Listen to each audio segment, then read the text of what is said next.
Bismillahirrahmanirrahim. Assalamualaikum warahmatullahi wabarakatuh. Perkenalkan, nama saya Muhammad Umar Salim.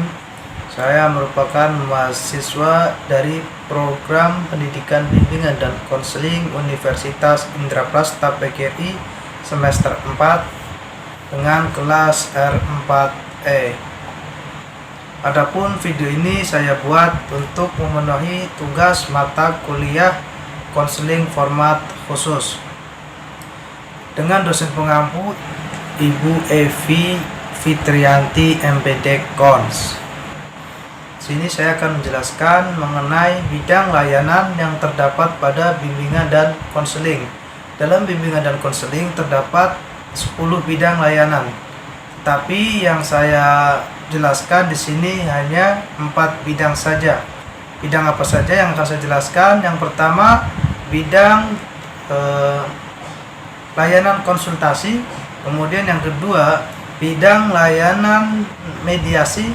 Yang ketiga, bidang layanan advokasi. Dan yang keempat, bidang layanan penempatan dan penyaluran. Baik, yang pertama, bidang layanan konsultasi. Jadi layanan konsultasi itu merupakan layanan yang diberikan kepada konsulti untuk menyelesaikan masalah yang sedang dialami oleh pihak ketiga. Nah, ya konsulti ini diharapkan itu memiliki hubungan yang erat dengan pihak ketiga. Misalnya guru dengan muridnya, kemudian orang tua dengan anaknya, seperti itu. Kemudian, konsultasi juga dapat digunakan terhadap 2 orang konsulti atau lebih kalau konsulti itu menghendakinya. Konsultasi itu dapat dilaksanakan atau dilakukan di berbagai tempat, berbagai kesempatan seperti di sekolah, kantor, tempat konsultan bekerja. Dilakukan keluarga yang mengundang konselor, tempat konselor mengadakan praktek mandiri atau privat yang sekiranya dihendaki oleh konsulti dan disetujui oleh konselor. Dimanapun suasana konsultasi diadakan haruslah rileks dan kondusif, serta terlaksananya asas-asas dan kondusif serta memungkinkannya terlaksananya asas-asas seling dan teknik-teknik konsultasi. Kemudian yang kedua ada tujuan. Di dalam layanan konsultasi ada yang namanya tujuan. Tujuan dibagi menjadi 2, tujuan umum dan tujuan khusus. Tujuan umum di sini dengan adanya layanan konsultasi diharapkan konsulti itu mampu dengan kemampuannya sendiri untuk menangani permasalahan pihak ketiga. Dan juga konsulti ini diharapkan memiliki hubungan yang erat dengan pihak ketiga. Kemudian ada tujuan khusus. Tujuan khusus, kemampuan konsulti sendiri yang dimaksudkan di atas dapat berupa wawasan, pemahaman, dan cara-cara bertindak yang terkait langsung dengan suasana permasalahan pihak ketiga. Proses pemberian bantuan dan tindakan konsultasi terhadap konsulti terhadap pihak ketiga pada sisi yang kedua bermaksud untuk mengentaskan suatu permasalahan yang dialami oleh pihak ketiga. Selanjutnya ada komponen layanan konsultasi. Itu ada konselor atau konsultan, kemudian ada konsulti, dan yang ketiga ada pihak ketiga. Konselor atau konsultan itu orang yang memberikan layanan konseling terhadap konsulti dimanapun tempatnya, di kedai konsulti, maka di kedai konsulti dan disetujui oleh konselor. Konselor atau konsultan ini memiliki wewenang untuk memberikan layanan. Salah satunya yaitu layanan konsultasi. Selanjutnya ada konsulti.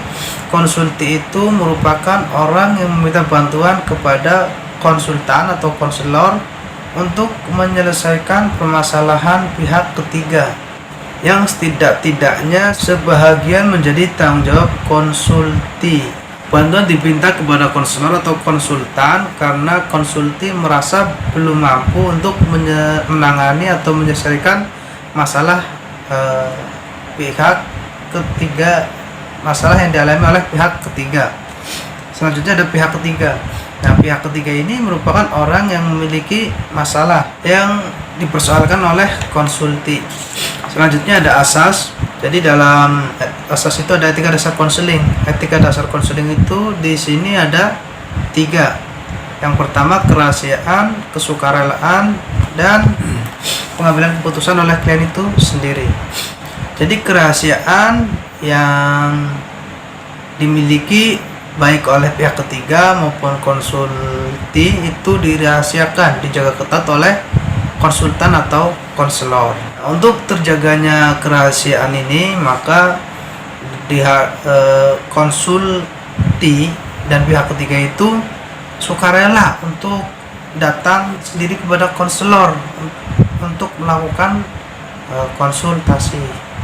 Kemudian konsulti juga terbuka mengemukakan permasalahan-permasalahan yang sedang dialami oleh pihak ketiga tersebut, jangan ada sampai yang ditutup-tutupi. Kemudian setelah itu konsulti diberikan kesempatan untuk mengambil keputusan yang paling tepat setelah adanya analisis dan diskusi yang mendalam tentang hal-hal yang menjadi keputusan isi dari keputusan itu sendiri.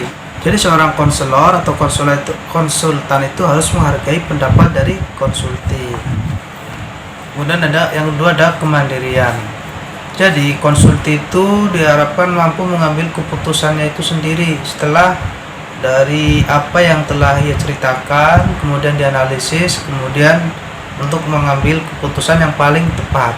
Seperti halnya ketika seorang konselor melakukan konseling perorangan. Kemudian ada teknik. Jadi dalam layanan konsultasi itu ada 2 teknik, baik teknik umum maupun teknik khusus. Yang pertama itu ada teknik umum. Jadi teknik umum itu merupakan sejumlah teknik yang digunakan oleh konselor, jumlah tindakan yang digunakan atau dilakukan oleh konselor atau konsultan. Jadi teknik umum itu dimulai dari penerimaan klien, kemudian jarak duduk, tatapan mata, dan lain sebagainya. Sama halnya seperti layanan konseling perorangan. Di dalam keseluruhan proses itu digunakan teknik membangun hubungan, kontak psikologi, dorongan minimal, mengembang dan mendalami masalah. Kemudian ada teknik khusus. Teknik khusus ini dimaksudkan untuk mengubah tingkah laku klien atau konsulti, khususnya berkenaan dengan masalah yang dialami. Jadi teknik-teknik ini terbentang dari mulai perumusan tujuan, pengembangan tingkah laku itu sendiri, peneguhan hasrat, pemberian nasihat, strategi BMP 3. Panjang proses layanan konsultasi, konselor atau konsultan mengajak konsulti untuk ber-MB3, berpikir, merasa, bersikap, bertindak, dan bertanggung jawab yang berkenaan dengan permasalahan pihak ketiga. Waktu dan tempat. Jadi waktu dan tempat untuk melakukan layanan konsultasi ini disesuaikan dengan kesepakatan kedua belah pihak, baik konselor maupun konselor atau konsultan dengan konsulti. Jadi keduanya telah sepakat di tempat mana, jam berapa. Layanan konsultasi itu ada kaitan dengan layanan konseling perorangan.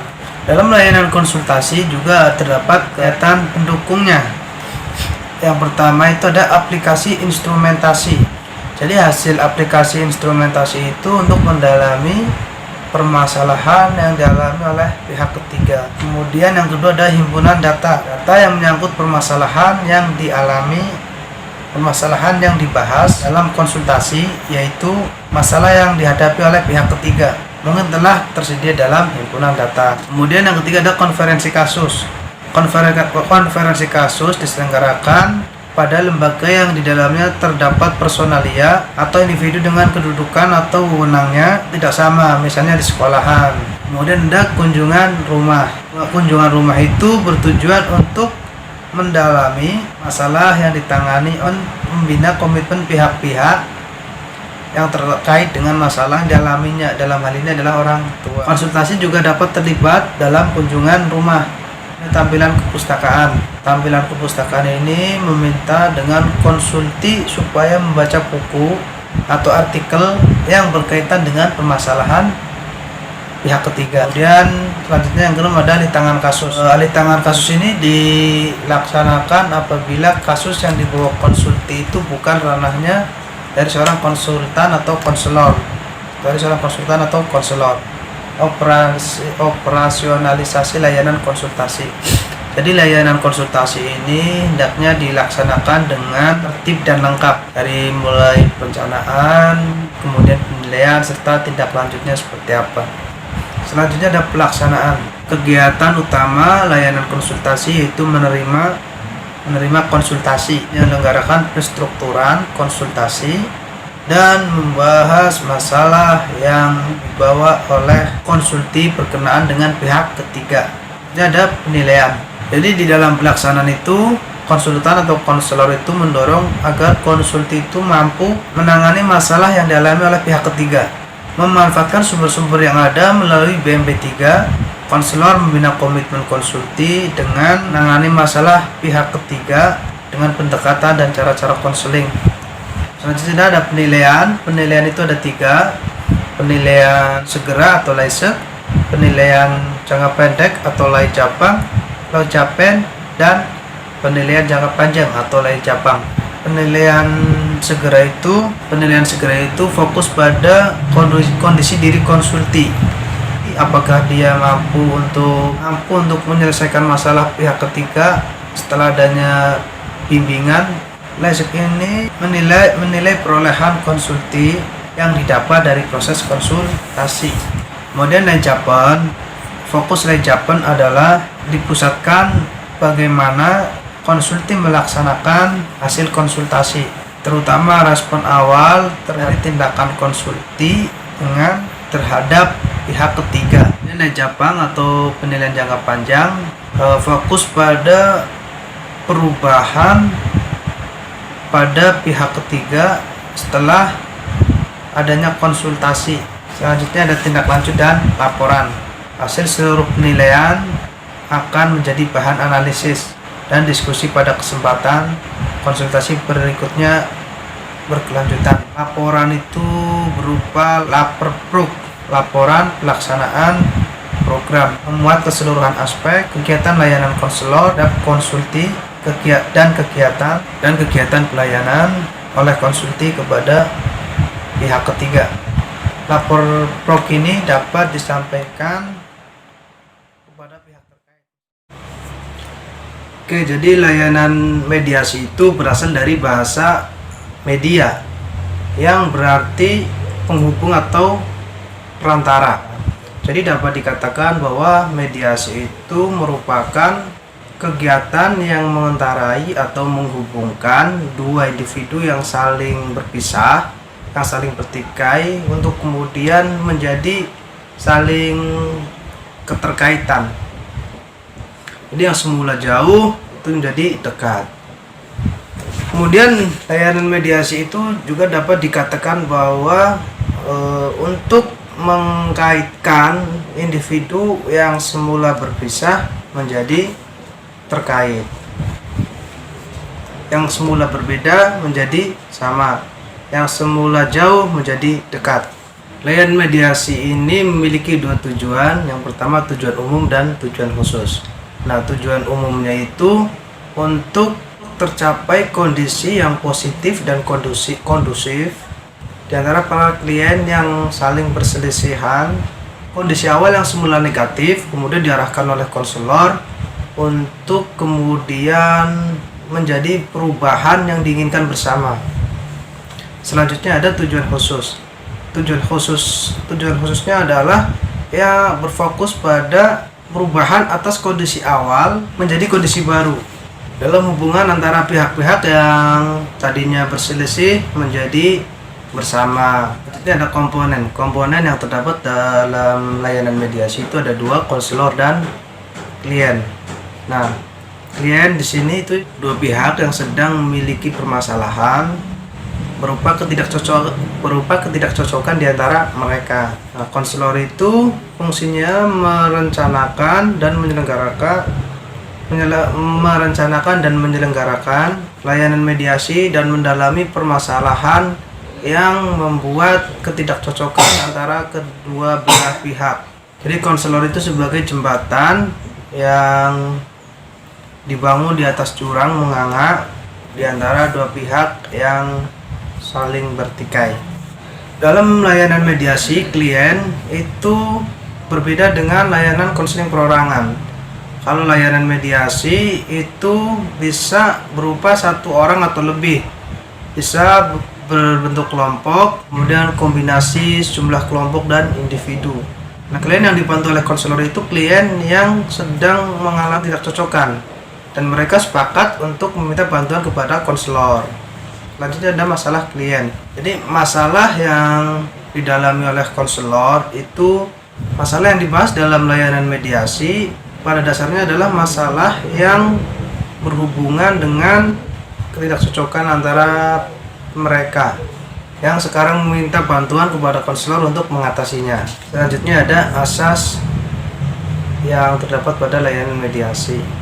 Itu yang pertama ada asas kerahasiaan, kemudian asas keterbukaan, asas kesukarelaan, asas kemandirian, asas kekinian, dan asas lainnya, dan asas-asas lainnya.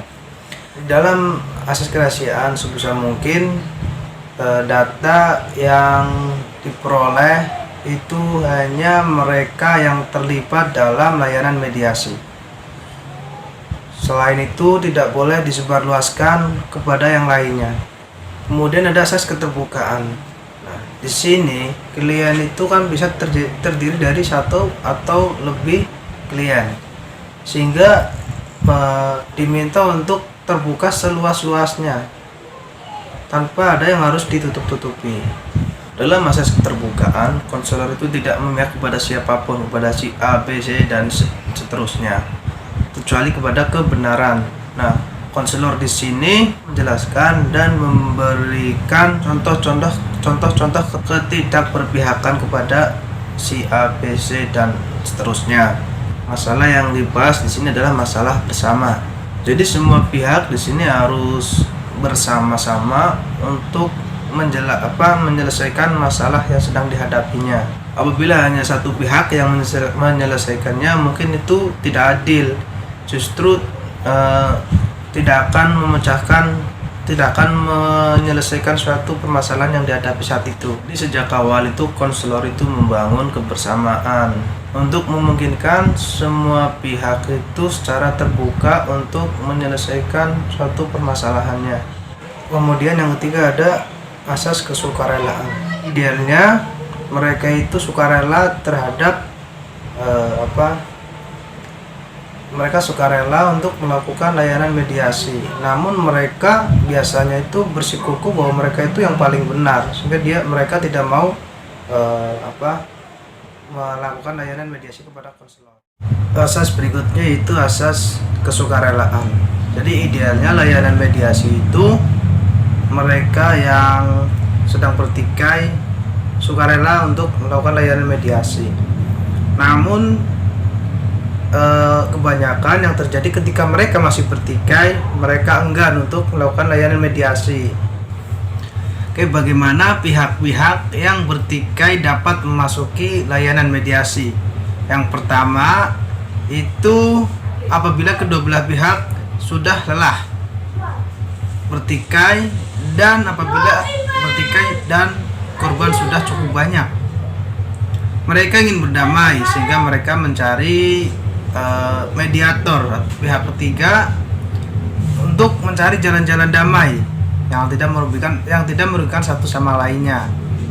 Kedua, salah satu pihak merasa kewalahan untuk menghadapi lawannya dan mencari jalan agar pihaknya tidak terlalu dikalahkan. Asas yang selanjutnya yaitu asas kekinian. Asas kekinian itu materi pokok yang menjadi fokus bahasan dan layanan mediasi itu adalah hal-hal yang bersifat aktual yang menyangkut pikiran, perasaan, persepsi, sikap, dan kemungkinan tindakan yang berkembang sekarang ini. Hal-hal yang sudah terjadi akan kemungkinan terjadi dibahas dalam kaitannya dengan kondisi yang sekarang. Oke, asas selanjutnya yaitu asas kemandirian. Dengan layanan mediasi, seluruh peserta layanan diharapkan dapat mengembangkan kemandirian mereka dalam berpikir, merasa berpendapat dan berpandangan, serta bersikap. Kemandirian itu bersifat dan mengarah kepada hal-hal yang positif, yang jauh dari suasana pertikaian, permusuhan, ataupun persaingan yang tidak sehat. Mereka secara sendiri-sendiri atau bersama-sama dalam kelompok tidak berpengaruh terseret untuk hal-hal negatif sebagaimana yang telah terjadi sebelumnya. Kemudian yang keenam atau yang terakhir itu ada asas lainnya. Asas-asas lain dalam konseling yaitu asas kegiatan, kedinamisan, keterpaduan, kenormatifan, keahlian, alih tangan, dan tuturi handayani. Pelaksanaan dalam layanan mediasi sebagaimana dalam layanan konseling lainnya. Dalam layanan mediasi, pelaksanaan asas-asas tersebut tertuju kepada sejumlah klien dari dua kubu atau lebih dan memfasilitasi terbinanya hubungan di antara mereka yang semakin kondusif dan permisif serta berkembangnya nilai-nilai positif dalam hubungan mereka itu. Kemudian berikutnya ada pendekatan strategi dan teknik. Yang pertama itu ada pendekatan. Di dalam pendekatan itu ada pendekatan kolaborasi. Nah, pendekatan kolaborasi ini seringkali dilakukan oleh konselor dalam mengupayakan pengentasan masalah yang ada di antara pihak-pihak yang bertikai. Dalam layanan mediasi, konselor itu menghubungi orang-orang atau pihak-pihak lain yang memiliki keterkaitan dengan masalah yang sedang dibahas. Pihak-pihak lain itu diupayakan dapat menyumbangkan kepada pengentasan masalah yang dibahas itu. Kemudian yang kedua ada pendekatan saya oke, kamu juga oke. Hal pertama dan utama yang menjadi perhatian konselor dalam layanan mediasi adalah hubungan antara orang yang terjadi di antara pihak-pihak yang menjadi peserta layanan. Dalam hal ini, hubungan tersebut hendaknya didasari oleh persepsi dan sikap saya oke, kamu juga oke, atau dalam kata lain itu SOKO, yang merupakan kondisi berkembangnya hubungan yang positif dan produktif. Dalam kondisi SOKO ini boleh dikatakan terjadi di awal, dikatakan tidak terjadi di awal layanan mediasi. Bahkan sebaiknya kondisi yang di antara pihak-pihak yang bertikai itu boleh jadi adalah saya oke, kamu juga oke, saya oke, kamu tidak oke, atau SOKTO, atau saya tidak oke, kamu oke, STOKO, atau bahkan saya tidak oke dan kamu juga tidak oke. Tugas konselor adalah untuk mengembangkan suasana SOKO dari yang semula bernuansa SOKTO, STOKO, ataupun STOKTO melalui penegasan asas-asas, terutama asas kerahasiaan, keterbukaan, dan kesukarelaan, serta berbagai teknik konseling yang diawali oleh teknik penerimaan terhadap klien dan penstrukturan suasana SOKO dapat dikembangkan secara bertahap. Selanjutnya ada pendekatan komunikasi secara dewasa. Dapat dibayangkan dalam suasana hubungan yang tidak didasari oleh suasana SOKO, saya oke, kamu juga oke. Komunikasi di antara pihak-pihak yang tidak bertikai diwarnai oleh pembicaraan yang kurang menyenangkan dan tidak dapat diterima oleh pihak lain. Pesan pembicaraan atau pesan-pesan yang disampaikan berada penekanan atau tuntutan, ungkapan menyalahkan, menghukum, ataupun memerintah.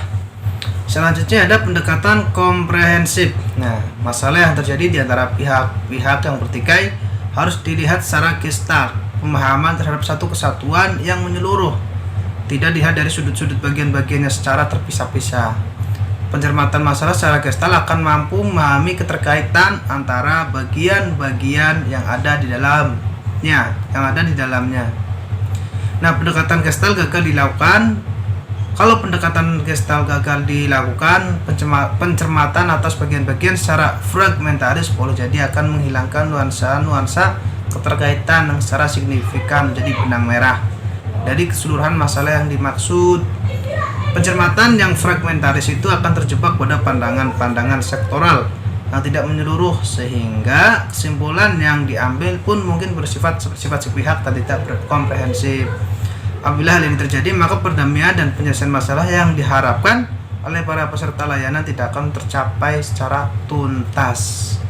Teknik yang dapat dipakai oleh konselor dalam layanan mediasi diarahkan pertama-tama agar para peserta layanan mampu secara jernih melihat masalah yang mereka hadapi secara gestalt menyeluruh. Kemudian selanjutnya ada pendekatan realistik, bermoral, dan bertanggung jawab. Dalam uraiannya tentang reality, terapi menegaskan bahwa kehidupan yang baik didasarkan pada kaidah-kaidah realistik, moral, dan tanggung jawab, atau dapat dikatakan dengan 3R: reality, right, responsibility. Itu kehidupan akan berjalan dengan baik. Kaidah realistik menekankan pentingnya diperhatikan hal-hal yang menjadi kenyataan. Apapun yang dilakukan harus sesuai dengan kenyataan yang ada. Kenyataan sekaligus mengandung kemungkinan dan keterbatasan untuk dilakukan sesuatu. Dalam melakukan sesuatu berdasarkan kenyataan yang ada, seseorang harus memperhatikan nilai dan moral yang berlaku. Dan lebih jauh, perbuatan itu harus dapat dipertanggungjawabkan. Secara khusus, Glasser memaknai tanggung jawab sebagai pengendalian diri. Selanjutnya ada pendekatan politik. Pendekatan politik seringkali perlu dilakukan oleh konselor dalam mengupayakan pengentasan masalah yang ada di antara pihak-pihak yang bertikai. Nah, dalam hal ini konselor menghubungi orang-orang atau pihak yang memiliki keterkaitan dengan masalah yang sedang dibahas. Nah, pihak-pihak lain upayakan dapat menyumbang kepada pengentasan masalah yang dibahas itu. Oke, selanjutnya ada strategi. Nah, sejak awal layanan itu dilakukan, konselor berorientasi pada pendekatan strategi BMP3: berpikir, merasa, bertindak, berpikir, merasa, bersikap, bertindak, dan bertanggung jawab. Untuk mendorong kedua belah pihak dapat untuk mampu berpikir, merasa, bersikap, bertindak, dan bertanggung jawab dengan positif dalam menghadapi suatu permasalahan. Selanjutnya ada teknik dalam layanan mediasi, ada teknik umum. Teknik umum itu mulai dari penerimaan terhadap klien dan posisi duduk. Di proses layanan konseling itu, proses layanan diawali dengan penerimaan terhadap klien. Untuk memasuki layanan mediasi, suasana penerimaan sedemikian rupa sehingga semua calon peserta layanan sejak awal merasa diterima dengan penghormatan, keakraban, kehangatan, dan lain sebagainya. Kemudian yang kedua ada penstrukturan. Dalam penstrukturan, konselor mengembangkan pemahaman para peserta layanan tentang apa, mengapa, dan untuk apa, serta bagaimana layanan mediasi itu. Dalam penstrukturan juga dikembangkan tegaknya asas-asas konseling dalam layanan mediasi, terutama asas kerahasiaan, keterbukaan, dan kesukarelaan. Teknik selanjutnya yaitu ajakan untuk berbicara. Secara tidak langsung, penstrukturan yang jelas dan intensif sudah dapat merangsang atau mengundang para peserta untuk berbicara. Apabila dengan penstrukturan para peserta enggan untuk membicarakan khususnya yang berkenaan dengan pokok perselisihan mereka yang memerlukan mediasi, konselor dapat mengajak mereka mulai membicarakannya. Ajakan ini dapat diawali dengan bagaimana konselor menjadi tahu adanya permasalahan yang mereka alami dan bagaimana konselor dapat bertemu dengan para peserta itu. Dalam hal ini konselor hanya mengemukakan pokok-pokoknya saja dan tidak menyertakan penafsiran-penafsiran ataupun harapan-harapan yang semua akan menjadi substansi bahasan tahap-tahap proses selanjutnya. Dan ada teknik umum lainnya. Yang pertama ada kontak mata psikologis, dorongan minimal, dan 3M diarahkan kepada peserta yang sedang berbicara. Kemudian yang kedua ada keruntutan, refleksi, dan pertanyaan terbuka disampaikan kepada si pembicara. Pertanyaan terbuka dapat pula dijawab oleh peserta selain pembicara. Dalam hal ini konselor harus sangat berhati-hati apabila jawaban atas pertanyaan terbuka itu datang dari pihak lain yang berseberangan dengan si pembicara. Kemudian yang ketiga ada penyimpulan, penafsiran, dan konfrontasi, khususnya ditujukan kepada pembicara dan secara umum boleh ditanggapi oleh peserta lainnya. Dengan cara ini pembahasan masalah akan lebih terfokus dan mendalam setelah pemahaman masalah secara gestalt dikembangkan, secara menyeluruh dikembangkan. Kemudian yang keempat ada transferensi dan kontratransferensi dalam suasana permisif dimungkinkan munculnya di antara para peserta, sedangkan konselor secara cerdas mengendalikan diri dalam mengemukakan kontraferensi. Selanjutnya ada teknik eksperiensial, dipakai untuk memunculkan pengalaman-pengalaman khusus.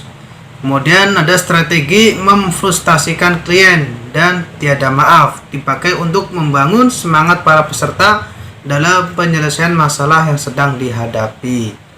Oke, selanjutnya ada teknik khusus. Jadi teknik khusus dalam layanan mediasi untuk mengubah tingkah laku para peserta layanan, khususnya berkenaan dengan masalah yang mereka alami. Yang pertama itu informasi dan contoh pribadi.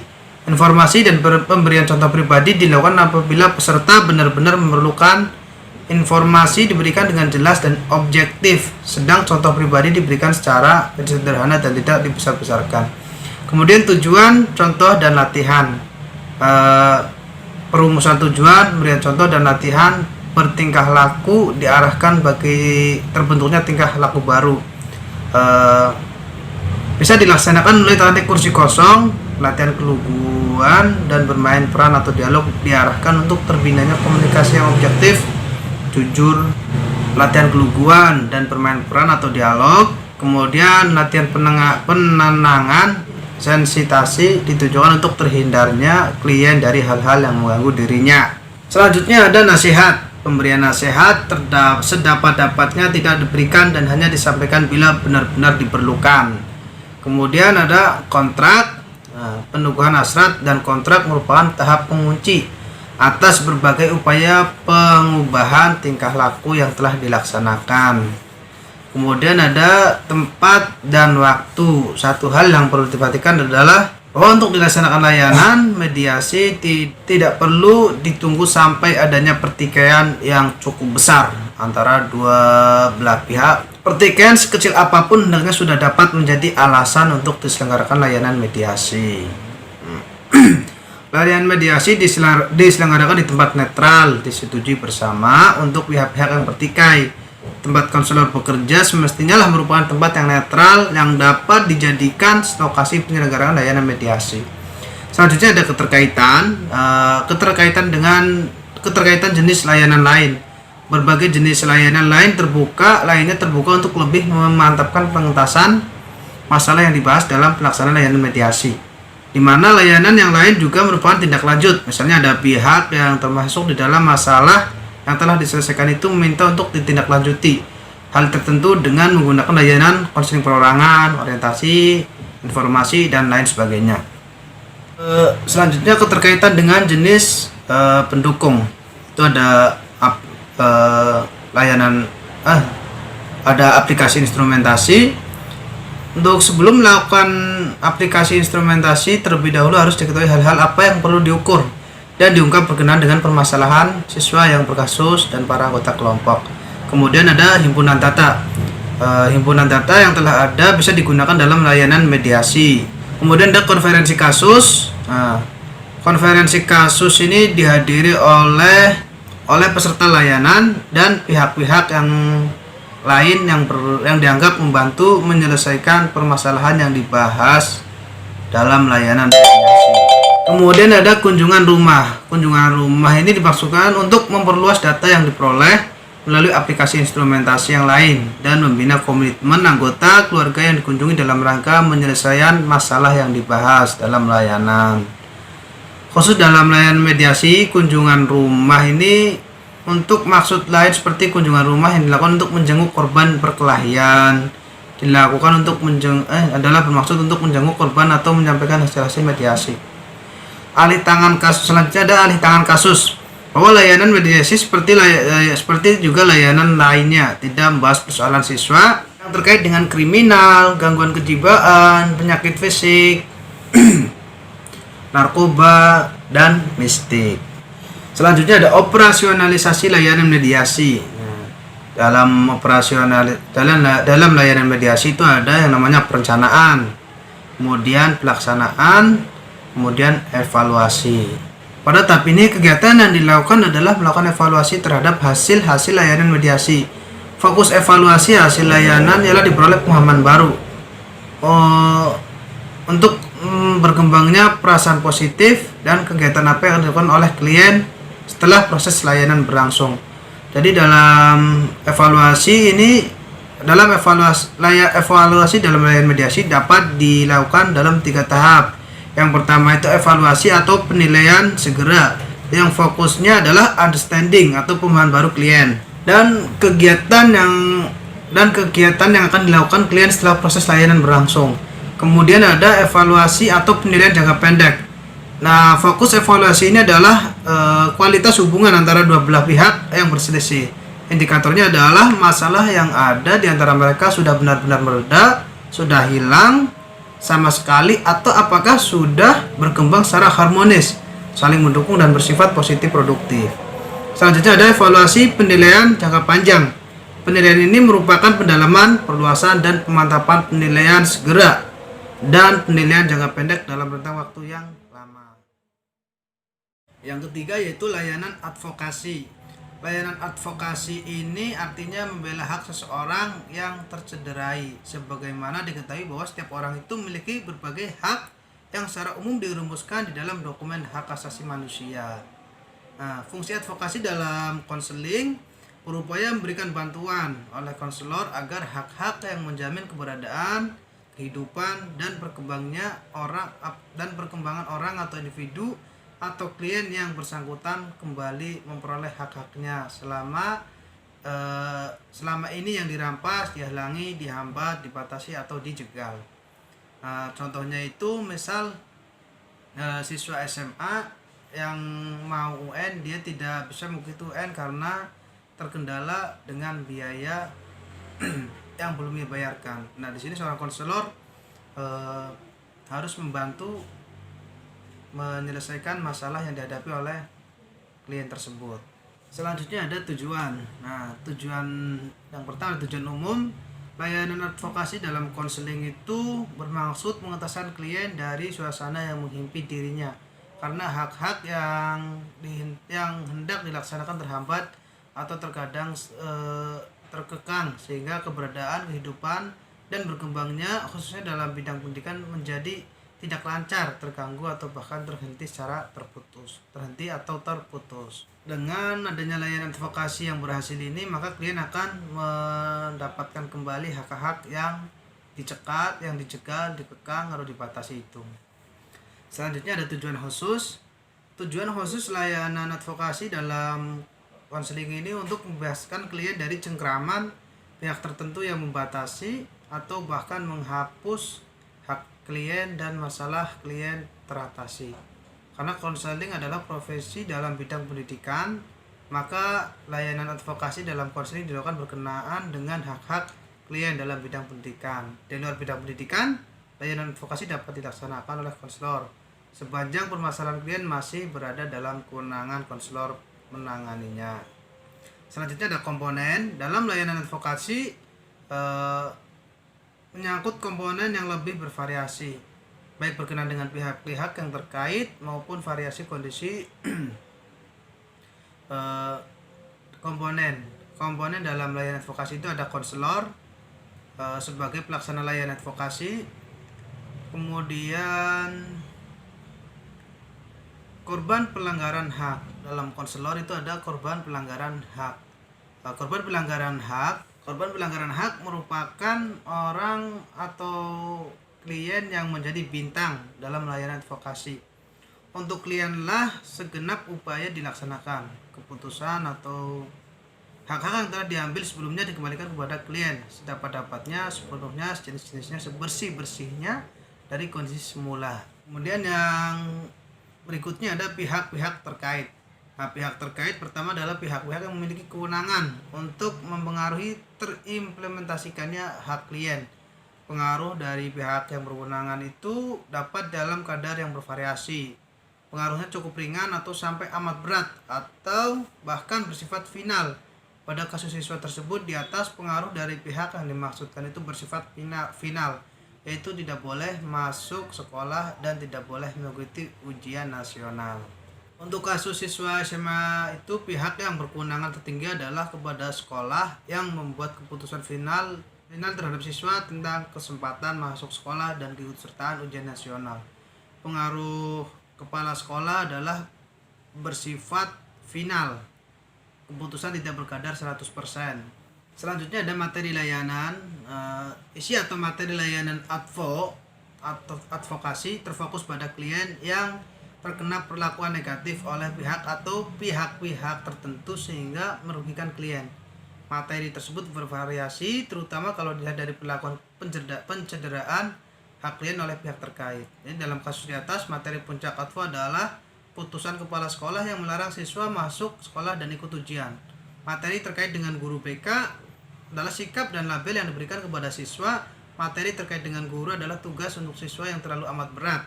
Dan materi terkait dengan orang tua adalah beban terkait keputusan kepala sekolah. Selanjutnya ada asas kesukarelaan dan asas keterbukaan sangat diperlukan berkenaan dengan pengalihan informasi, kesediaan mengubah ataupun memperbaiki konsep atau pandangan dan sikap berdasarkan nilai-nilai yang lebih rasional, berdasarkan moral dan progresif, serta kemauan positif bersama untuk memuliakan harkat dan martabat manusia yang ada pada diri klien dalam dikembangkan melalui teraktualisasikannya kedua asas tersebut. Asas kegiatan pada diri klien tidak banyak dituntut dari klien karena ia sebagai korban memang tidak bisa banyak berbuat kecuali menunggu hasil akhir layanan advokasi. Asas kerahasiaan diberlakukan dalam bentuk tidak membesar-besarkan permasalahan yang terjadi yang akan berdampak negatif bagi pihak-pihak terkait atau yang akan justru menyulitkan terlaksananya program yang dilakukan melalui layanan advokasi. Selanjutnya ada pendekatan strategi dan teknik. Yang pertama ada format kolaboratif.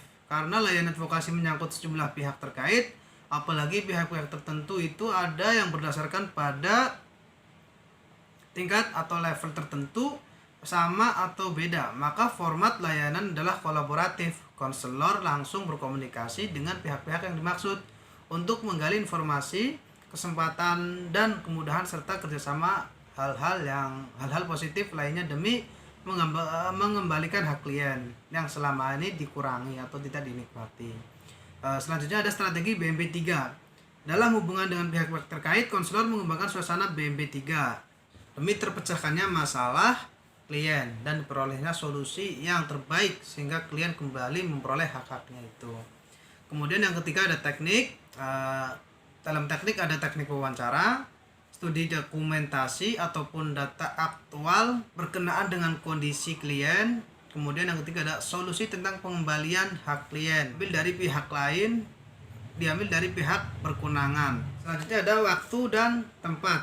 Waktu pelaksanaan layanan advo mengikuti tahap-tahap kegiatan yang dapat berlanjut atau kembali ke belakang sesuai dengan kemajuan yang dicapai. Lamanya waktu tidak dapat ditetapkan dalam minggu atau hari apalagi jam. Waktu dan tempat layanan advokasi itu bervariasi disesuaikan dengan kedudukan pihak terkait dan kesempatan yang tepat bagi konselor melaksanakan tugasnya. Pemanfaatan waktu dan tempat ini merupakan bagian dari kepiawaian konselor dalam mengaplikasikan pendekatan, strategi dan teknik serta sekaligus seni konselor dalam menangani masalah.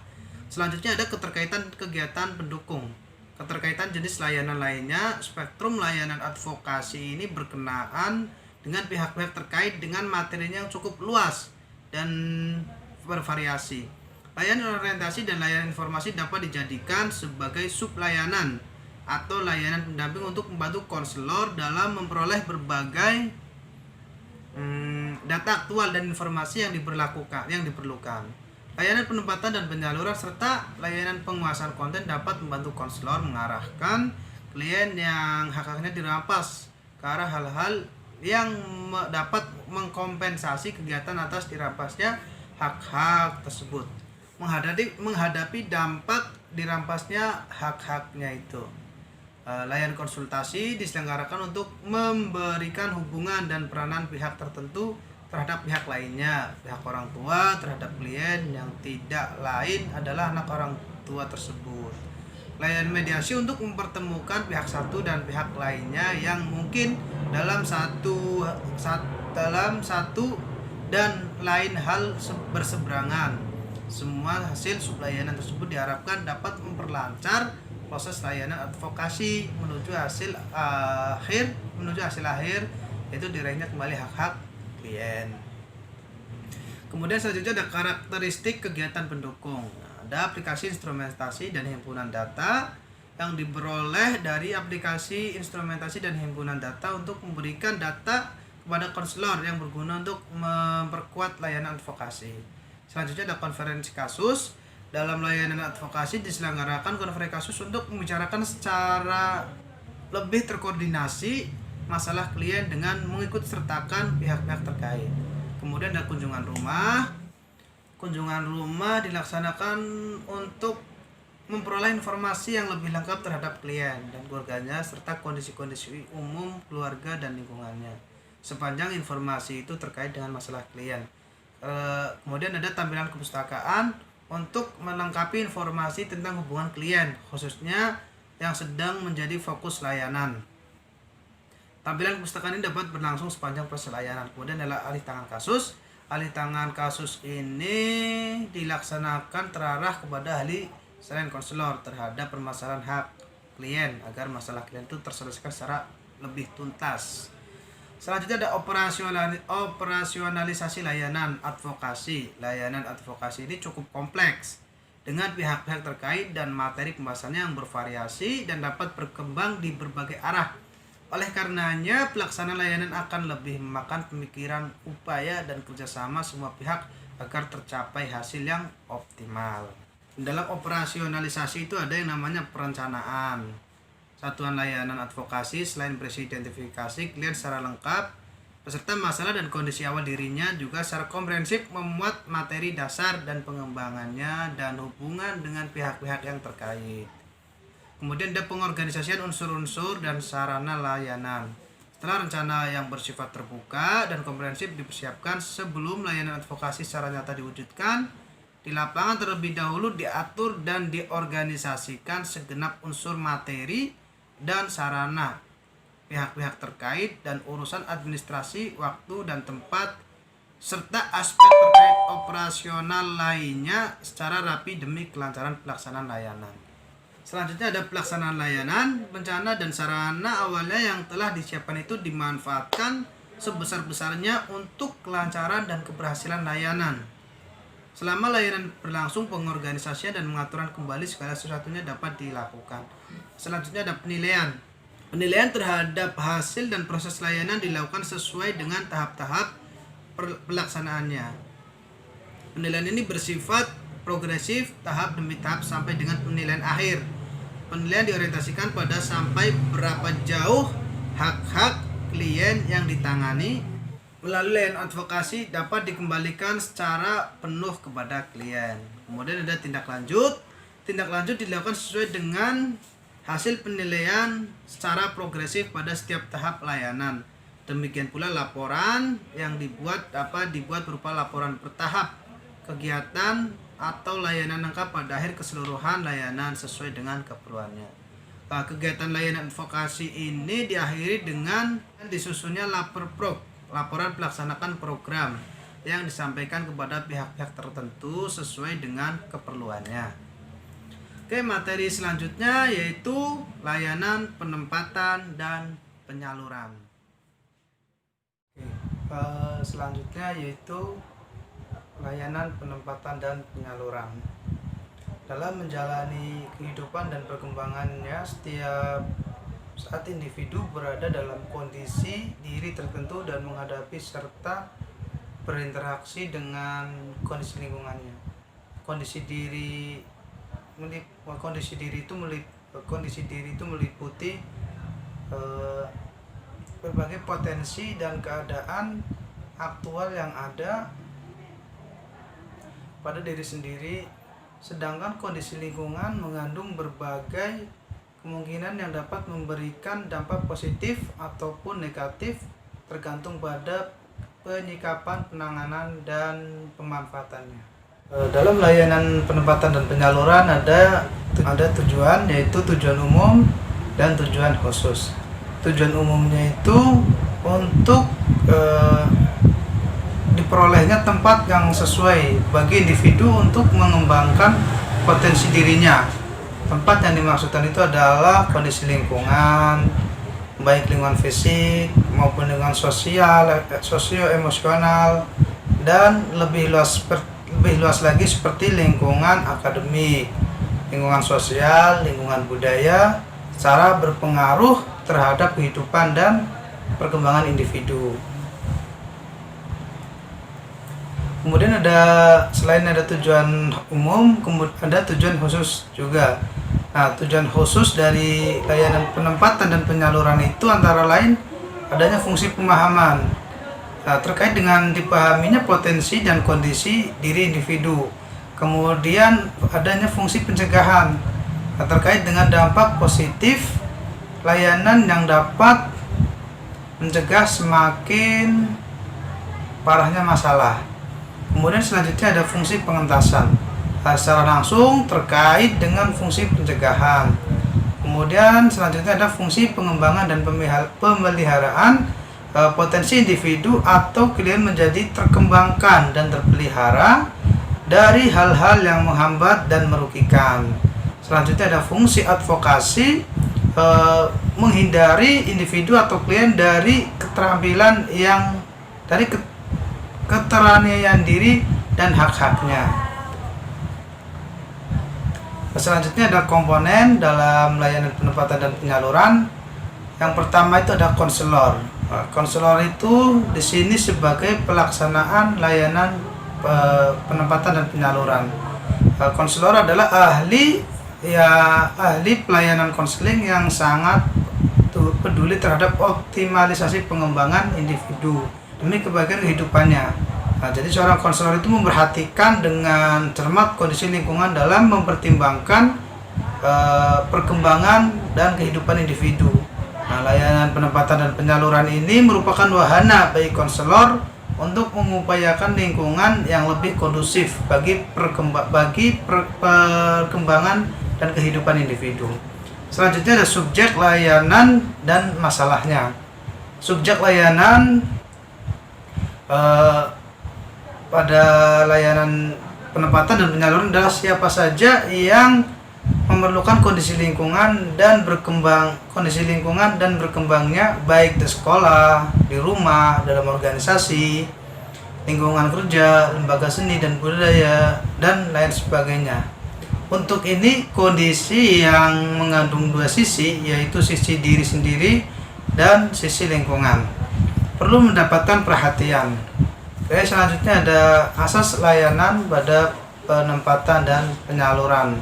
Jadi penyelenggaraan layanan penempatan dan penyaluran ini relatif sangat terbuka dan seringkali mengikut sertakan pihak-pihak dari luar konselor dan diri subjek layanan. Dalam hal ini, asas kesukarelaan dan keterbukaan subjek layanan atau sering disebut dengan klien sangat penting. Posisi klien untuk mengambil keputusan sendiri harus mendapatkan penguatan. Setelah itu asas kekinian dan asas kegiatan merupakan jaminan bagi kelancaran dan suksesnya layanan penempatan dan penyaluran ini. Nah, asas kerahasiaan diterapkan untuk hal-hal yang bersifat pribadi, khususnya untuk kondisi pribadi yang tidak boleh dan tidak layak diketahui pihak manapun. Nah, asas kerahasiaan ini harus dijamin oleh seorang konselor. Baik, selanjutnya ada pendekatan dan teknik layanan penempatan dan penyaluran. Yang pertama itu ada format. Format kolaboratif dilakukan konselor dengan cara menghubungi berbagai pihak terkait dalam rangka membuka kesempatan dan dukungan atau fasilitas bagi pengembangan lingkungan dengan kondisi yang menguntungkan subjek layanan. Konselor memilih dengan cermat arah kondisi lingkungan yang dikemukakan klien dan pihak-pihak mana yang perlu dihubungi, serta menentukan dukungan atau fasilitas apa yang diharapkan dari pihak-pihak yang dimaksud. Selanjutnya ada strategi BMB 3, penempatan sasaran layanan atau klien dalam kondisi yang sesuai, memerlukan pertimbangan yang syarat cermat dari pihak klien dan konselor serta pihak lain yang terkait dengan hal itu. Strategi BMB 3 perlu ditampilkan dalam setiap bahan layanan. Kemudian ada materi layanan. Dalam layanan penempatan dan penyaluran terdapat 5 hal pokok yang mendapatkan perhatian oleh konselor, yaitu mengkaji potensi dan kondisi diri subjek layanan atau klien. Kemudian yang kedua, mengkaji kondisi lingkungan, dan yang ketiga, mengkaji kesusahan antara potensi dan kondisi diri, dan yang keempat, mengkaji kondisi dan prospek lingkungan yang ada atau baru atau mungkin ditempati subjek. Kemudian yang terakhir, menempati subjek ke lingkungan yang baru. Kemudian ada teknik dan bentuk penempatan atau penyaluran. Untuk studi awal, untuk mengkaji potensi dan kondisi dari diri subjek. Kemudian bentuk penempatan subjek dalam rangka layanan penempatan dan penyaluran sangat tergantung pada arah pengembangan diri atau masalah klien dan hasil pengkajian yang telah dilakukan konselor. Rencana bersama. Rencana penempatan subjek di lingkungan yang baru harus pengetahuan dan mendapat persetujuan dari subjek layanan. Kemudian ada waktu dan tempat. Layanan penempatan dan penyaluran diselenggarakan melalui serangkaian cara tertentu, tidak dibentuk satuan-satuan paket pertemuan atau kegiatan yang disajikan atau dilaksanakan dalam sesi-sesi tertentu, melainkan dalam bentuk rangkaian upaya yang bersifat terbuka dan luas. Selanjutnya ada operasional layanan penempatan dan penyaluran. Yang pertama ada perencanaan. Layanan penempatan dan penyaluran ini dimulai dengan identifikasi kondisi yang menunjukkan kebutuhan untuk penempatan dan penyaluran atau adanya permasalahan pada diri subjek tertentu. Dalam hal ini subjek suasana layanan ditetapkan. Lalu ada pengorganisasian unsur dan sarana layanan. Tahap ini diisi dengan menyiapkan prosedur dan langkah-langkah secara perangkat dan fasilitas layanan. Kemudian yang ketiga ada pelaksanaan. Tahap ini diisi dengan berbagai kegiatan dalam rangka melakukan pengkajian terhadap berbagai kondisi yang terkait dengan permasalahan subjek layanan. Kemudian ada penilaian. Layanan penempatan dan penyaluran diselenggarakan secara bertahap. Artinya tidak selesai dalam waktu satu kali pertemuan atau pelaksanaan, atau tidak mengenal sesi-sesi tertentu yang berdiri sendiri-sendiri. Untuk penilaian sendiri itu ada penilaian segera atau LAISEG, kemudian penilaian jangka pendek atau LAIJAPEN, lalu ada penilaian jangka panjang atau LAIJAPAN. Berikutnya tindak lanjut dan laporan. Tindak lanjut dimulai dengan mengidentifikasi masalah yang perlu ditindaklanjuti, kemungkinan arah-arah tindak lanjut dan materi serta kegiatan ini dikomunikasikan kepada subjek layanan, jika perlu kepada pihak-pihak terkait demi terlaksananya seluruh aspek kegiatan. Yang ketiga yaitu layanan advokasi. Layanan advokasi ini artinya membela hak seseorang yang tercederai, sebagaimana diketahui bahwa setiap orang itu memiliki berbagai hak yang secara umum dirumuskan di dalam dokumen hak asasi manusia. Nah, fungsi advokasi dalam konseling berupaya memberikan bantuan oleh konselor agar hak-hak yang menjamin keberadaan, kehidupan, dan perkembangan orang atau individu atau klien yang bersangkutan kembali memperoleh hak-haknya selama ini yang dirampas, dihalangi, dihambat, dibatasi atau dijegal.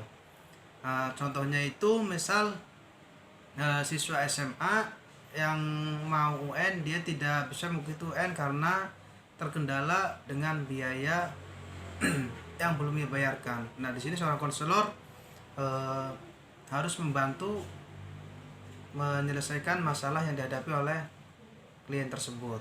Selanjutnya ada tujuan. Nah, tujuan yang pertama, tujuan umum. Layanan advokasi dalam konseling itu bermaksud mengetaskan klien dari suasana yang menghimpit dirinya karena hak-hak yang hendak dilaksanakan terhambat atau terkadang terkekang, sehingga keberadaan, kehidupan, dan berkembangnya khususnya dalam bidang pendidikan menjadi tidak lancar, terganggu, atau bahkan terhenti atau terputus. Dengan adanya layanan advokasi yang berhasil ini, maka klien akan mendapatkan kembali hak-hak yang dicegat, yang dijegal, dikekang, atau dibatasi itu. Selanjutnya ada tujuan khusus. Tujuan khusus layanan advokasi dalam konseling ini untuk membebaskan klien dari cengkraman pihak tertentu yang membatasi atau bahkan menghapus hak klien dan masalah klien teratasi. Karena konseling adalah profesi dalam bidang pendidikan, maka layanan advokasi dalam konseling dilakukan berkenaan dengan hak-hak klien dalam bidang pendidikan. Di luar bidang pendidikan, layanan advokasi dapat dilaksanakan oleh konselor sepanjang permasalahan klien masih berada dalam kewenangan konselor menanganinya. Selanjutnya ada komponen. Dalam layanan advokasi menyangkut komponen yang lebih bervariasi, baik berkenaan dengan pihak-pihak yang terkait maupun variasi kondisi komponen dalam layanan advokasi itu ada konselor sebagai pelaksana layanan advokasi, kemudian korban pelanggaran hak. Dalam konselor itu ada korban pelanggaran hak. Korban pelanggaran hak merupakan orang atau klien yang menjadi bintang dalam layanan advokasi. Untuk klienlah segenap upaya dilaksanakan. Keputusan atau hak-hak yang telah diambil sebelumnya dikembalikan kepada klien sedapat-dapatnya, sepenuhnya, sejenis-jenisnya, sebersih-bersihnya dari kondisi semula. Kemudian yang berikutnya ada pihak-pihak terkait. Nah, pihak terkait pertama adalah pihak-pihak yang memiliki kewenangan untuk mempengaruhi terimplementasikannya hak klien. Pengaruh dari pihak yang berwenangan itu dapat dalam kadar yang bervariasi. Pengaruhnya cukup ringan atau sampai amat berat atau bahkan bersifat final. Pada kasus siswa tersebut, di atas pengaruh dari pihak yang dimaksudkan itu bersifat final, yaitu tidak boleh masuk sekolah dan tidak boleh mengikuti ujian nasional. Untuk kasus siswa SMA itu pihak yang berkewenangan tertinggi adalah kepada sekolah yang membuat keputusan final terhadap siswa tentang kesempatan masuk sekolah dan keikutsertaan ujian nasional. Pengaruh kepala sekolah adalah bersifat final. Keputusan tidak berkadar 100%. Selanjutnya ada materi layanan. Isi atau materi layanan advokasi terfokus pada klien yang terkena perlakuan negatif oleh pihak atau pihak-pihak tertentu sehingga merugikan klien. Materi tersebut bervariasi, terutama kalau dilihat dari perlakuan pencederaan hak klien oleh pihak terkait. Jadi dalam kasus di atas, materi puncak advo adalah putusan kepala sekolah yang melarang siswa masuk sekolah dan ikut ujian. Materi terkait dengan guru BK adalah sikap dan label yang diberikan kepada siswa. Materi terkait dengan guru adalah tugas untuk siswa yang terlalu amat berat. Dan materi terkait dengan orang tua adalah beban terkait keputusan kepala sekolah.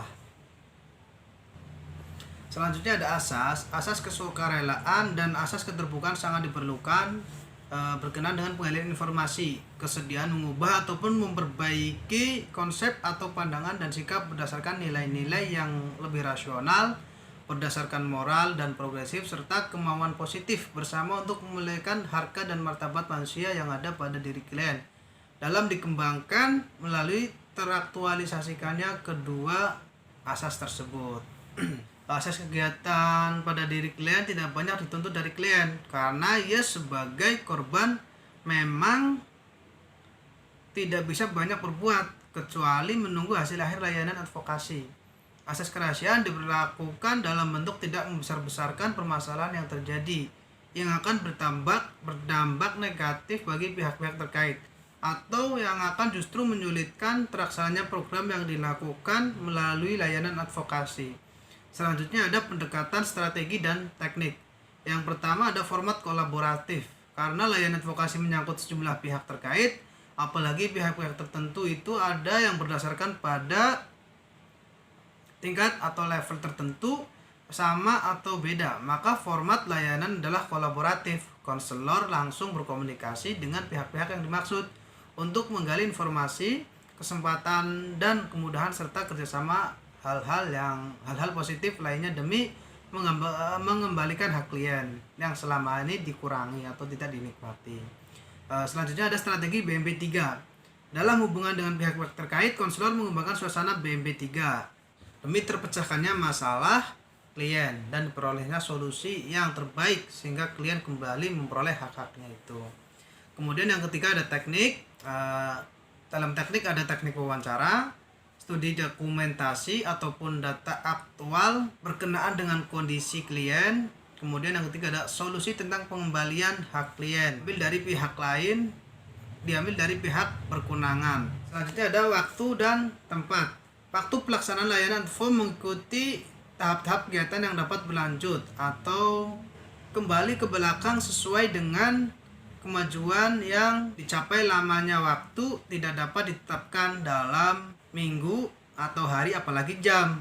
Waktu dan tempat layanan advokasi itu bervariasi disesuaikan dengan kedudukan pihak terkait dan kesempatan yang tepat bagi konselor melaksanakan tugasnya. Pemanfaatan waktu dan tempat ini merupakan bagian dari kepiawaian konselor dalam mengaplikasikan pendekatan, strategi, dan teknik serta sekaligus seni konselor dalam menangani masalah. Selanjutnya ada keterkaitan kegiatan pendukung. Keterkaitan jenis layanan lainnya. Spektrum layanan advokasi ini berkenaan dengan pihak-pihak terkait dengan materinya yang cukup luas dan bervariasi. Layanan orientasi dan layanan informasi dapat dijadikan sebagai sublayanan atau layanan pendamping untuk membantu konselor dalam memperoleh berbagai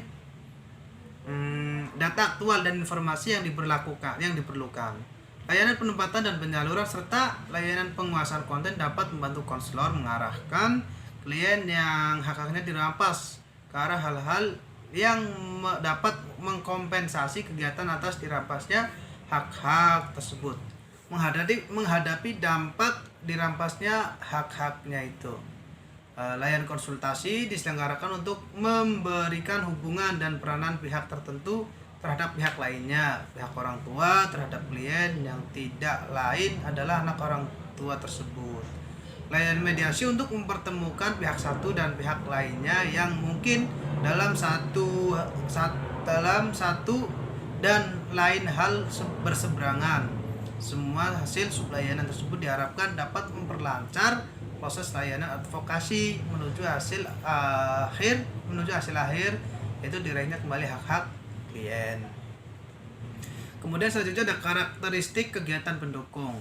Ada aplikasi instrumentasi dan himpunan data yang diperoleh dari aplikasi instrumentasi dan himpunan data untuk memberikan data kepada konselor yang berguna untuk memperkuat layanan advokasi. Selanjutnya ada konferensi kasus. Dalam layanan advokasi diselenggarakan konferensi kasus untuk membicarakan secara lebih terkoordinasi masalah klien dengan mengikut sertakan pihak-pihak terkait. Kemudian ada kunjungan rumah. Kunjungan rumah dilaksanakan untuk memperoleh informasi yang lebih lengkap terhadap klien dan keluarganya serta kondisi-kondisi umum keluarga dan lingkungannya sepanjang informasi itu terkait dengan masalah klien. Kemudian ada tampilan kepustakaan untuk melengkapi informasi tentang hubungan klien, khususnya yang sedang menjadi fokus layanan. Tampilan kepustakaan ini dapat berlangsung sepanjang proses layanan. Kemudian adalah alih tangan kasus. Alih tangan kasus ini dilaksanakan terarah kepada ahli selain konselor terhadap permasalahan hak klien agar masalah klien itu terselesaikan secara lebih tuntas. Selanjutnya ada operasionalisasi layanan advokasi. Layanan advokasi ini cukup kompleks dengan pihak-pihak terkait dan materi pembahasannya yang bervariasi dan dapat berkembang di berbagai arah. Oleh karenanya, pelaksanaan layanan akan lebih memakan pemikiran, upaya, dan kerjasama semua pihak agar tercapai hasil yang optimal. Dalam operasionalisasi itu ada yang namanya perencanaan. Satuan layanan advokasi selain berisi identifikasi klien secara lengkap, beserta masalah dan kondisi awal dirinya, juga secara komprehensif memuat materi dasar dan pengembangannya dan hubungan dengan pihak-pihak yang terkait. Kemudian ada pengorganisasian unsur-unsur dan sarana layanan. Setelah rencana yang bersifat terbuka dan komprehensif dipersiapkan sebelum layanan advokasi secara nyata diwujudkan, di lapangan terlebih dahulu diatur dan diorganisasikan segenap unsur materi dan sarana, pihak-pihak terkait dan urusan administrasi, waktu dan tempat, serta aspek terkait operasional lainnya secara rapi demi kelancaran pelaksanaan layanan. Selanjutnya ada pelaksanaan layanan. Rencana dan sarana awalnya yang telah disiapkan itu dimanfaatkan sebesar-besarnya untuk kelancaran dan keberhasilan layanan. Selama layanan berlangsung, pengorganisasian dan pengaturan kembali segala sesuatunya dapat dilakukan. Selanjutnya ada penilaian. Penilaian terhadap hasil dan proses layanan dilakukan sesuai dengan tahap-tahap pelaksanaannya. Penilaian ini bersifat progresif, tahap demi tahap sampai dengan penilaian akhir. Penilaian diorientasikan pada sampai berapa jauh hak-hak klien yang ditangani melalui layanan advokasi dapat dikembalikan secara penuh kepada klien. Kemudian ada tindak lanjut. Tindak lanjut dilakukan sesuai dengan hasil penilaian secara progresif pada setiap tahap layanan. Demikian pula laporan yang dibuat berupa laporan bertahap kegiatan atau layanan lengkap pada akhir keseluruhan layanan sesuai dengan keperluannya. Kegiatan layanan advokasi ini diakhiri dengan disusunnya laporan pelaksanaan program yang disampaikan kepada pihak-pihak tertentu sesuai dengan keperluannya. Oke, materi selanjutnya yaitu layanan penempatan dan penyaluran. Selanjutnya yaitu layanan penempatan dan penyaluran. Dalam menjalani kehidupan dan perkembangannya, setiap saat individu berada dalam kondisi diri tertentu dan menghadapi serta berinteraksi dengan kondisi lingkungannya. Kondisi diri itu meliputi berbagai potensi dan keadaan aktual yang ada pada diri sendiri, sedangkan kondisi lingkungan mengandung berbagai kemungkinan yang dapat memberikan dampak positif ataupun negatif tergantung pada penyikapan, penanganan, dan pemanfaatannya. Dalam layanan penempatan dan penyaluran ada tujuan, yaitu tujuan umum dan tujuan khusus. Tujuan umumnya itu untuk diperolehnya tempat yang sesuai bagi individu untuk mengembangkan potensi dirinya. Tempat yang dimaksudkan itu adalah kondisi lingkungan, baik lingkungan fisik maupun lingkungan sosio-emosional, dan lebih luas lagi seperti lingkungan akademik, lingkungan sosial, lingkungan budaya, secara berpengaruh terhadap kehidupan dan perkembangan individu. Kemudian selain ada tujuan umum, ada tujuan khusus juga. Nah, tujuan khusus dari layanan penempatan dan penyaluran itu antara lain adanya fungsi pemahaman terkait dengan dipahaminya potensi dan kondisi diri individu. Kemudian adanya fungsi pencegahan terkait dengan dampak positif layanan yang dapat mencegah semakin parahnya masalah.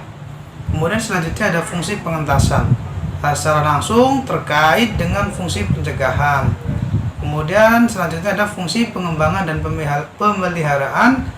Potensi individu atau klien menjadi terkembangkan dan terpelihara dari hal-hal yang menghambat dan merugikan. Selanjutnya ada fungsi advokasi, menghindari individu atau klien dari keterampilan yang dari keteraniayaan diri dan hak-haknya. Selanjutnya ada komponen dalam layanan penempatan dan penyaluran. Yang pertama itu ada konselor. Konselor itu di sini sebagai pelaksanaan layanan penempatan dan penyaluran. Konselor adalah ahli pelayanan konseling yang sangat peduli terhadap optimalisasi pengembangan individu demi kebaikan kehidupannya.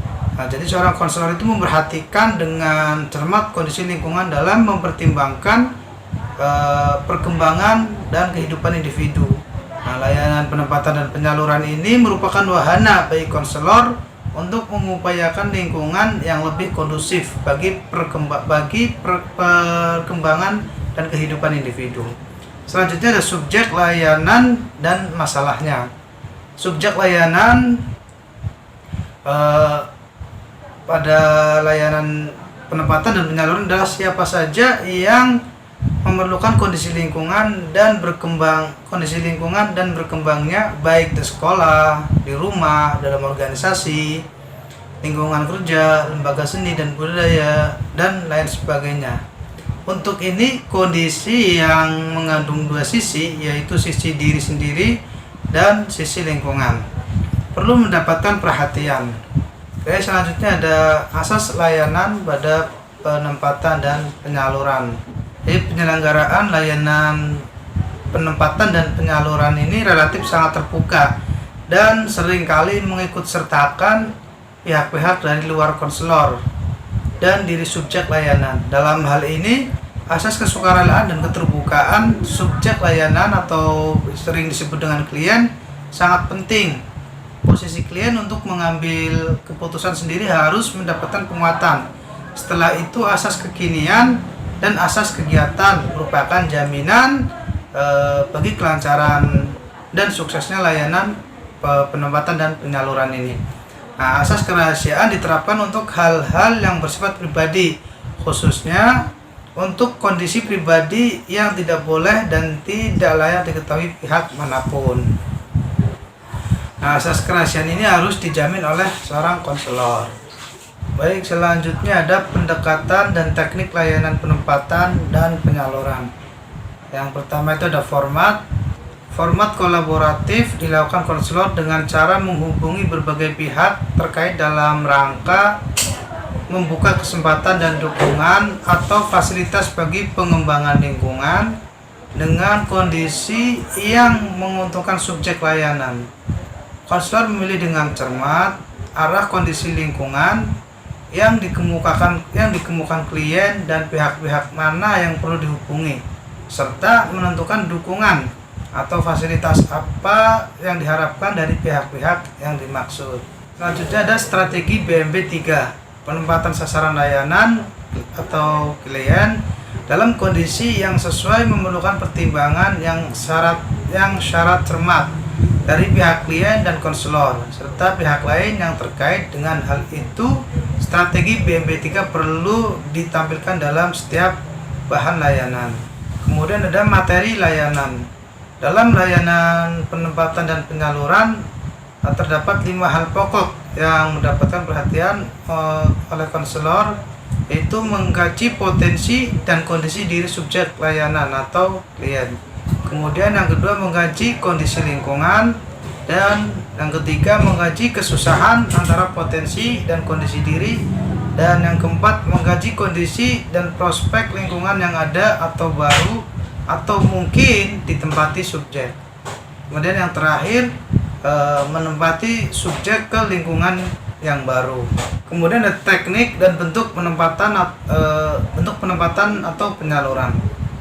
Untuk studi awal untuk mengkaji potensi dan kondisi dari diri subjek.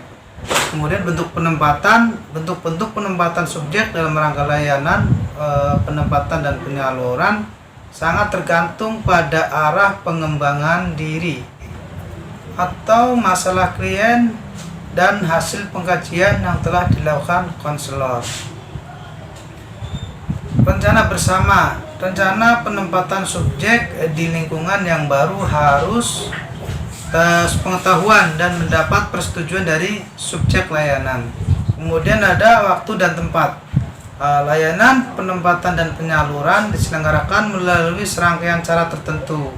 Tidak dibentuk satuan-satuan paket pertemuan atau kegiatan yang disajikan atau dilaksanakan dalam sesi-sesi tertentu, melainkan dalam bentuk rangkaian upaya yang bersifat terbuka dan luas.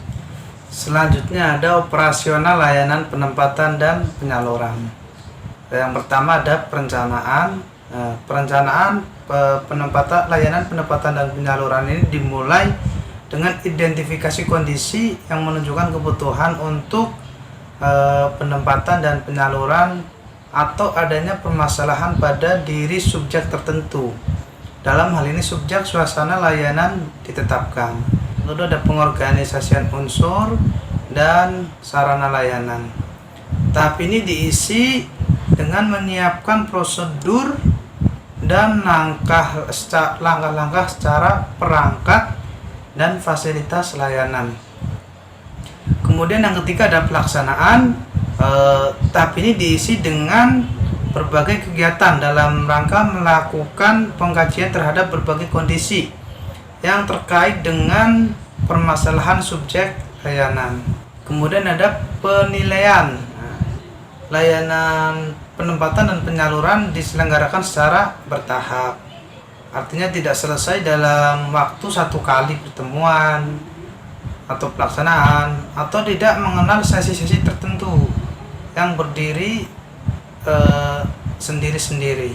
Untuk penilaian sendiri itu ada penilaian segera atau laisek, kemudian penilaian jangka pendek atau laijaban, lalu ada penilaian jangka panjang atau laijapang. Berikutnya tindak lanjut dan laporan. Tindak lanjut dimulai dengan mengidentifikasi masalah yang perlu ditindaklanjuti, kemungkinan arah-arah tindak lanjut dan materi serta kegiatan ini dikomunikasikan kepada subjek layanan, jika perlu kepada pihak-pihak terkait demi terlaksananya seluruh aspek kegiatan.